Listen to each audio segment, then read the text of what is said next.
अभी हम लोग हरिद्वार के BHEL के अंदर एक सेक्टर में अवेलेबल हैं और यहाँ पे हमने ये देखा है कि एक जो पीछे पेड़ दिख रहा है ये है करंज, और इसी पेड़ के नीचे जो सीड्स गिरते हैं उससे बहुत सारे सैपलिंग्स हुए पड़े हैं।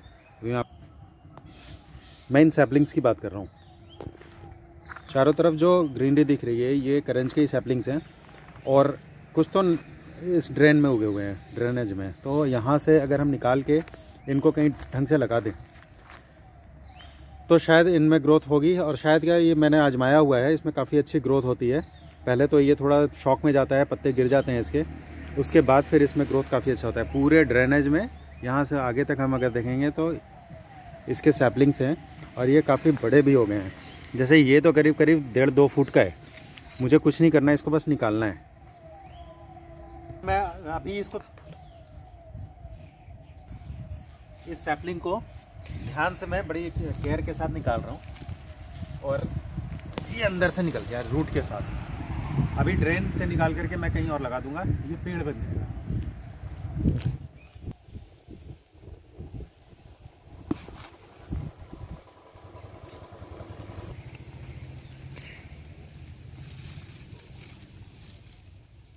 एक और निकल गया। इस तरीके से मैं इकट्ठा कर रहा हूँ। मेरा ये ज़ीरो कॉस्ट प्लांटेशन होगा, क्योंकि इस जगह पे इतने पेड़ तो हो नहीं सकते। क्यों, देखिए अगर जंगल होता तो ये डेवलप होता रहता, कोई वहाँ पे रोक टोक नहीं होती, अपने आप नेचुरल सिलेक्शन से ग्रोथ होता है पेड़ों का। लेकिन इतने सारे सैपलिंग्स यहाँ पे, मोर देन 1000 सैपलिंग्स मुझे दिख रहे हैं, जो मेरा अंदाज़ा है। तो यहाँ पे तो जो सिविक अथॉरिटीज़ है वो रहने नहीं देंगी, क्योंकि ऑब्वियस सी बात है शहर के अंदर है तो इतना ग्रोथ पॉसिबल नहीं है। अब मैं धीरे धीरे इस एरियाज़ को क्लीन करूँगा। क्लीन करने का मतलब यहाँ से पेड़ निकाल करके, सैपलिंग्स निकाल के ट्रांसप्लांट करूँगा। आगे का मैं आपको दिखाऊँगा फ्यूचर में, नॉट इन मतलब फ्यूचर में नहीं, अभी हम जो करने जा रहे हैं मैं आपको दिखाऊँगा करीब आधे घंटे के बाद का वीडियो में दिखाऊँगा। फिलहाल तो मैं अभी ये कलेक्ट कर रहा हूँ, तो जस्ट रिपीटिशन ऑफ वर्क हो जाएगा, इसलिए इसको यहीं पर स्टॉप करते हैं। थोड़ी देर में दिखाता हूँ आपको।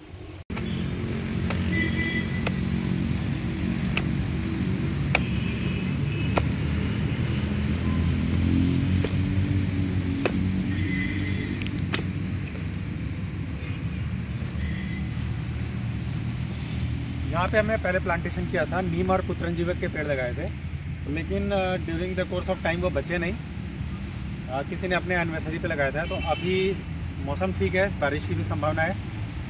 3 दिन पहले भी बारिश हुई है तो मिट्टी गीली है। हमें यहाँ पे वही पौधे फिर से लगाने हैं। दूसरे पौधे जो अभी, जो पौधा हमने थोड़ी देर पहले उखाड़ा है वो लगाने आए हैं, जो ड्रेनेज से उखाड़ा था। और ये बहुत रिजिड प्लांट्स होते हैं, बहुत चांसेस हैं कि ये यहाँ पर ग्रो कर जाएंगे। इनको बहुत ना पानी की ज़रूरत है ना बहुत केयर की ज़रूरत है। एनिमल्स भी इसको डिस्टर्ब नहीं करते और डिस्टिंक्टिवली ये दिख जाता है दूर से ही कि ये पोटेंशियल पेड़ बनने वाला है। इसलिए लोग भी इसको, नगर निगम या जो अथॉरिटीज़ हैं वो भी इसको डिस्टर्ब नहीं करती हैं।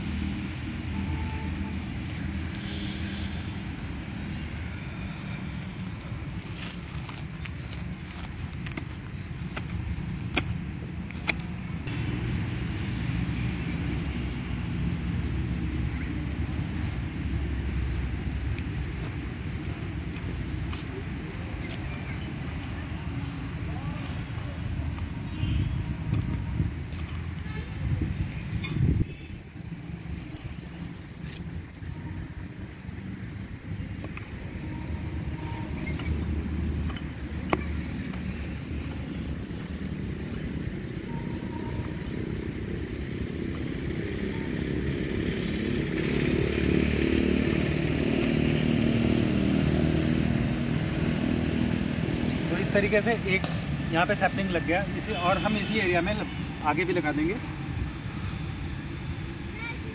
ये जो प्लांटेशन का प्रोसेस है बहुत ग्रेजुअल है, बहुत स्लो होता है। रिज़ल्ट आने में 3 से 4 साल भी लग जाता है। तो जो भी प्लांटेशन करते हो या जो सीख करते हो कि रिज़ल्ट आ जाए, उनको बहुत पेशेंस रखना चाहिए, कोशिश करते रहनी चाहिए, क्योंकि बहुत सारे एक्सटर्नल फैक्टर्स हैं जिनसे पेड़ ख़राब होते हैं हमारे लगाए हुए।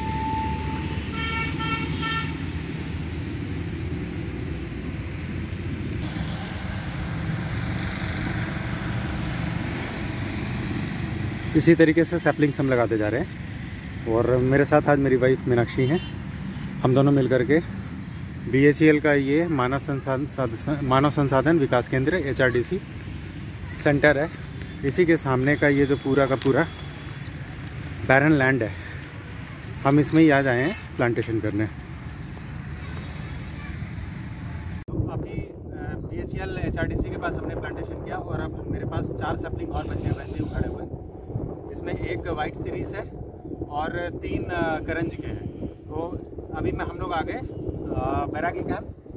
ये पूरा का पूरा प्लांटलेस एरिया है। इसमें ऑलरेडी आप लोगों ने प्लांटेशन किया हुआ है, छोटे छोटे सैपलिंग सभी आपको मैं दिखाऊंगा। तो यहाँ पे मैं अब एक वाइट सीरीज और 3 करंज के लगाऊंगा। इसके साथ साथ करके 2-2,500 सीड्स है मेरे पास।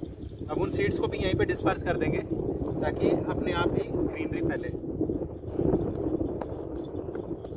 ये लग गया वाइट सीरीज, इसके सभी 3 और हैं करंज है। इन तीनों को भी लगा दूंगा, जड़ के साथ खड़ा हुआ है। तो इस एरिया को ग्रीन करना मेरा मकसद है।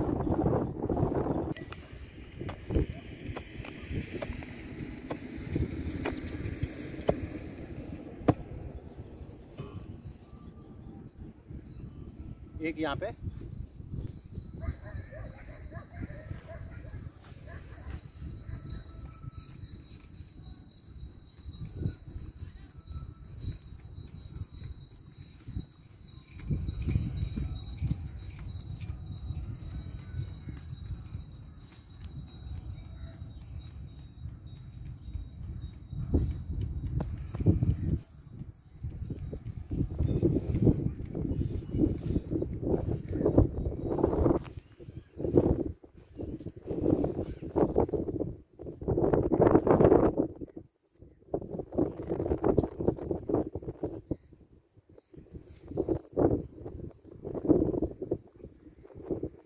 प्लांटेशन यहाँ पे कर दिया है।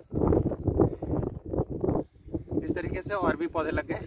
अब ये लास्ट सैपलिंग बचा हुआ है, इसको भी यहीं पे लगाएंगे और पानी देने के बाद हम लोग चल देंगे। गंगा का किनारा है, अगर ये ग्रीन हो जाता है तो गंगा का पोल्यूशन भी कमेगा। बिकॉज जो मिट्टी और जो बह करके कीचड़ जाता है गंगा जी में, बिकॉज पेड़ नहीं होने के कारण जो रूट्स, अगर पेड़ नहीं होने के कारण मिट्टी बंधी नहीं रह सकती। तो बरसात के टाइम पे बहुत भारी मात्रा में मिट्टी का कटाव होता है और वो सीधा सीधा उस तरफ गंगा जी है वहाँ पे उसके पानी में जाता है और पानी को दूषित करता है। तो वातावरण के शुद्धिकरण के लिए पेड़ बहुत ज़रूरी है। हम लोग जैसे समय निकालते हैं, हम तो हर वीक निकालते हैं, हर दिन कुछ ना कुछ ग्रीन वर्क करते हैं, कम से कम सीड ही कहीं ना कहीं फेंकते हैं। हम इतना एक्सपेक्ट नहीं करते आपसे, लेकिन ये रिक्वेस्ट ज़रूर करते हैं कि कम से कम महीने में एक बार या फिर अपने बर्थडे में साल में एक बार एक पेड़ ज़रूर लगाएं। Thank you for watching video of the green line initiative. आज हम लोगों ने करीब 9 सैपलिंग्स लगाए हैं और अभी थोड़ी देर में सीड्स भी फेंकेंगे। तो I will continue this video with dispersal of seeds. और ये लहलाता हुआ छोटा सा सैपलिंग।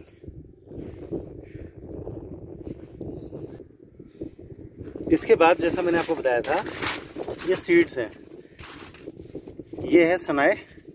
अगर इसको हम देखें ना तो इसके अंदर कम से कम 200-250 सीड्स होंगे, तो ऐसे से बहुत है। और ये है सीरीज यानी प्रोसेरा लेबेक। तो इसके सीड्स भी बहुत सारे होते हैं इसकी एक फली में। इसके बाद मेरे पास है कनेर, इमली, जैसे ये है इमली और ये कनेर है अंदर आप देखिए। तो कुल मिला के मुझे जो अंदाज़ा है मेरा, करीब 2,500-3 हज़ार सीड्स हैं। इनको मैं यहाँ पे फेंकूंगा इस पूरे ओपन एरिया में। पहले भी मैं कई बार फेंक चुका हूँ, रिजल्ट नहीं आएगा अभी, नो डाउट। रिजल्ट के पीछे मैं भागूंगा तो मैं काम नहीं कर पाऊंगा, क्योंकि रिजल्ट मेरे हाथ में नहीं है। मेरा काम है सीड्स फेंकना, सैपलिंग्स लगाना, उनमें पानी देना और कोशिश ये करना कि ऐसे सैपलिंग्स लगे जो नॉर्मली जो कैटल हैं वो डिस्टर्ब नहीं करें, वो नहीं खाते हों, ताकि ग्रीनरी फैले। फिर उसके बीच में कई एक अपने आप पेड़ होंगे जो कि कैटल भी खा सकेंगे। तो एक जो इकोलॉजिकल बैलेंस है वो बरकरार रहेगा। फिलहाल मैं सीड्स यहाँ पे फेंकता हूँ। जैसे ये लिया और बस इसको हवा में उछाल दूँगा। मेरा फ़ोन भी गिर गया क्योंकि मैं अकेले हूँ अभी। वैसे दोबारा लिया, इसको भी हवा में उछाल दिया।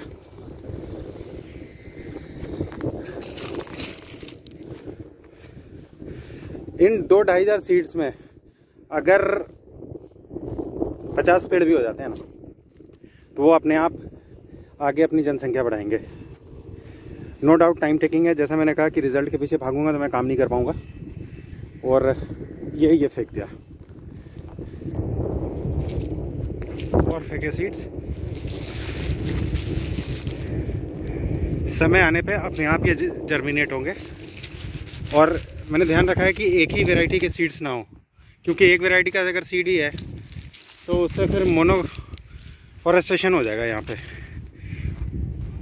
और इकोलॉजिकल बैलेंस में फिर दिक्कत आएगी। तो इतने मेहनत करने के बाद, ये काम करने के बाद अगर हेट्रोजेनिटी ना हो तो कोई फ़ायदा नहीं है।